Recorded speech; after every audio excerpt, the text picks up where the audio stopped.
And November is National Diabetes Month, a disease that affects some 37 million Americans.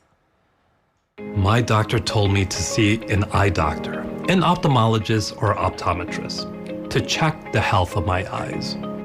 That's a new public service announcement from the American Diabetes Association, encouraging newly diagnosed patients to really focus on eye health, because studies show diabetes is now the leading cause of new blindness among adults. Let's bring in Dr. Daniel LaRoche, an ophthalmologist with the New York Eye and Ear Infirmary at Mount Sinai. Dr. LaRoche, appreciate you being here. So talk to us about the link between blindness and diabetes. Yes, with diabetes, you have elevated blood sugar in your bloodstream, and that can lead damage to the blood vessels. And if you can imagine a picture and you're putting a drop of fluid on a picture and it gets a smudge, that's what happens to the retina when you have bleeding in the blood vessels that occur. And you have mild non-proliferative, proliferative that can occur with increased fluid buildup on the smudging the picture, and that gives you blurred vision. And so we can prevent that with laser treatment and early detection. If I could hop in, but aside from the blurred vision, what are some symptoms that diabetics should look out for? Well, blurred vision is the most common one. With the elevated blood sugar, the fluid gets into the lens of the eye and it causes changes in prescription of glasses, darkening of the vision. More advanced disease can lead to retinal detachment. You can see floaters, flashing lights, things of that nature.